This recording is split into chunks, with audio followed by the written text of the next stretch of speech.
आज का सत्संग में अयोध्या कांड से रामचरितमानस का चर्चा करीब हम कर रहे हैं और मानस ज्ञान के अंतर्गत मानस की चौपाइयों को आपके साथ पढ़ के आनंद लेते हुए इस रस का रसास्वादन करते हुए आप तक पहुंचने और पहुंचाने का प्रयास। जटा मुकुट सीसन सुभग उर्भुजनैन विशाल शरद परब विधु बदन बर लसत स्वेद कनजाल। भगवान राम का वनवास हो गया है और रास्ते में जो लोग दिखते हैं तो भगवान के सिर पर जटा है, मुकुट है, वक्षस्थल भुजा नेत्र विशाल है और शरद पूर्णिमा के समान सुंदर मुखों पर पसीनों को बूंदे सुशोभित हो रहे हैं। थके नारी नर प्रेम प्यासे मनहु मृगी मृग देखी दिया से। प्रेम के प्यासे गांव के लोग जो देखते हैं भगवान की माधुरी छटा को देख करके लोग खुश हो रहे हैं। जैसे दीपक को देखकर हिरणी और हिरण निस्तब्ध हो जाते हैं। सिय समीप ग्राम तिय जाहि पूछत ते स्नेह सकुचाही। गांव की औरतें जब भगवान जंगल में जाते हैं तो जंगल में लोग पूछते हैं कि ये राम लक्ष्मण दो मर्द हैं और एक औरत है, ये आपके कौन लगते हैं? राजकुमारी हम राजकुमारी विनय हम करही अति स्वभाव पूछत हम डर ही। हम राजकुमारी एक बात पूछना चाहते हैं कि डर लगता है क्या कि स्वामी ने अभिनय अक्षम भी हमारी बिलगन मानवी जानी गंवारी। हे सीता जी, हम लोग को गंवारिन मत समझना। हम एक बात पूछना चाहते हैं, वैसे पूछना नहीं चाहिए। क्या है कि राज कुंवर दो सहज सलोने ऐनते लही दुति मरकत सोने। दोनों राजकुमार तो बड़े सुंदर लग रहे हैं, सांवरे गोरे हैं, किंतु संशय हो रहा है कि दोनों में कौन आपका पति है। श्यामल गौर किशोर बर सुंदर सुषमायन। दोनों सुंदर है, एक सांवरा है एक गोरा है।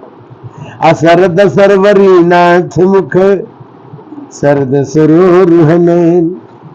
हे सीता, बताओ ना कि दोनों से तुम्हारा नाता क्या है? कोटि मनोजल जावन हारे हो सुमुखी कहूँ को आही तुम्हारे हो। हे सुमुखी, हे सीता जी, इस जंगल में इतने सुंदर दोनों राजकुमार और तुम राजकुमारी, कौन हो तुम लोग, कहाँ जा रही हो?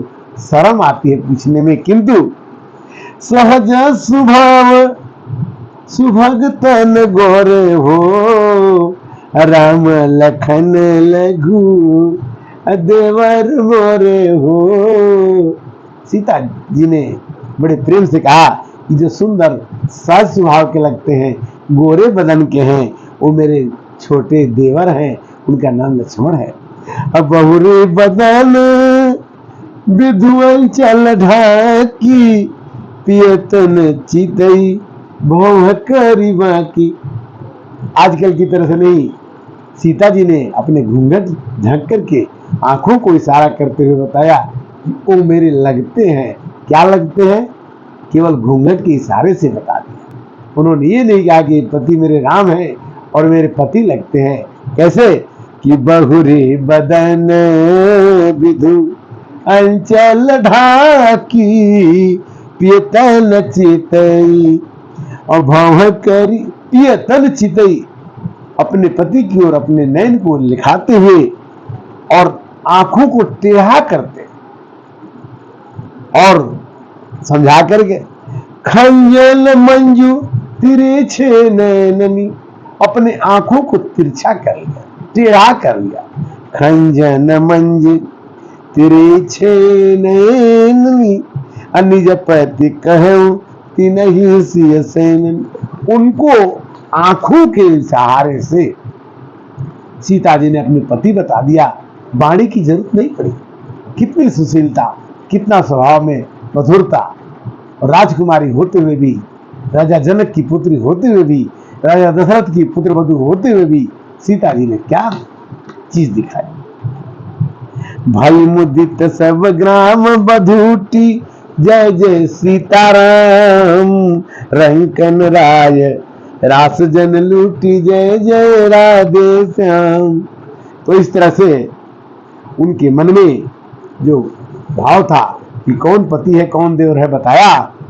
असमुझी कर्म गति धीरज कीन असोद सुगम ते तीन कही दीन। पार्वती सम पति प्रिय हूँ देवी न हम पर छाड़ बिछू। कहती कि जैसे शंकर जी अपने पत्नी को मानते हैं, आपको भी आपका पति माने और हम पर अपना स्नेह रखना। आप जा रही हो तो देख करके दर्शन देवी जानी निज दासी लखी सिय सब विधि प्रेम पी आसी।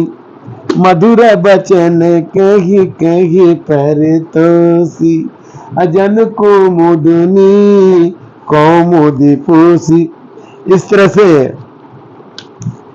पता लगा कि कैकेयी ने वनवास दिया है तो गांव की औरतों ने ऐसा कहा कि जो पई नहीं दीन वनवास कीन बाद विधि भोग विलास।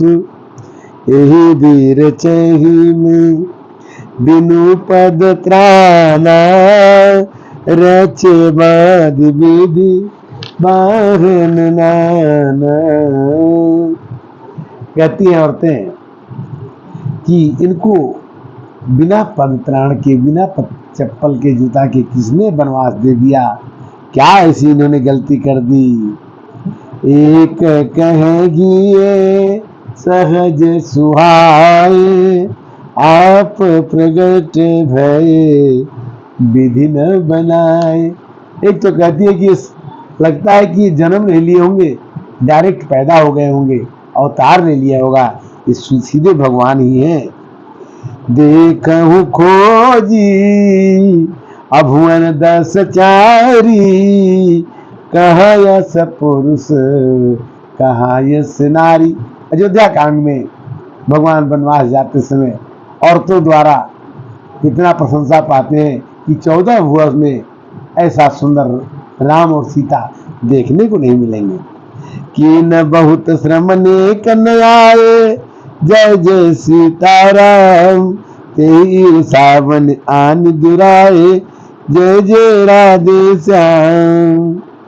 भगवान ने इन्हें इसलिए जंगल दे दिया कि हमारे को दर्शन तो होता नहीं, तो भगवान ने हमारे दर्शन के लिए इन्हें जंगल में वनवास भेज दिया हमारे कारण से। कैसे कि नहीं बहुत श्रम एक न आए, उन्होंने बहुत परिश्रम किया परंतु कोई इसकी अटकल नहीं आए और इसी ऋषिया के हमारे उसने इनको जंगल में लाकर छिपा दिया।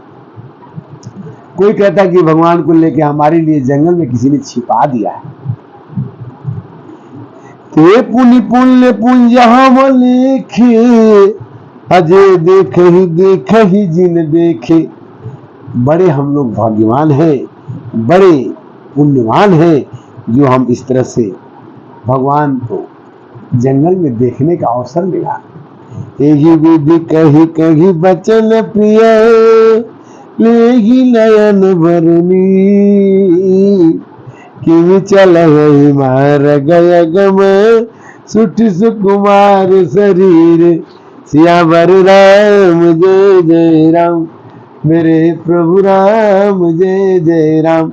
जंगल में जाते समय सभी नर नारी भगवान के इस वनवास की घटना को सुन के, देख के और अनुभव करके दुखी हो रहे। नारी स्नेह विकल बस होही, चकई साझ समय जन सोही, जो मांगा पाइए विधि पाही, हे राखी सखी आखिन माही। एक तो कहती है कि मैं ब्रह्मा से वरदान मांगूंगी कि हे ब्रह्मा जी, मुझे इन दोनों की सूरत को हमारे आंखों में बसने का वरदान दे। अबला बालक वृद्ध जन कर्मी जय पछताए, अहो ये प्रेम बस लो गई में, राम रमा जह जाए। जहाँ राम जी जाते हैं वहां पर सब लोग उनके पीछे पीछे जा रहे हैं। भगवान राम को 14 वर्ष का वनवास मिला। ये जीवन एक वनवास की तरह से ही है। हम सब वनवास में हैं और वनवास के बाद फिर हम अपने प्रभु के दरबार में वसांस जीर्णानि यथा विहाय नवान गृह्णाति नरो प्राणी। मनुष्य चला जाता है। हमेशा हमें जो काम भगवान कर दिए हैं उसी काम को करना है। करने की कुछ जरूरत नहीं है, भगवान करता है।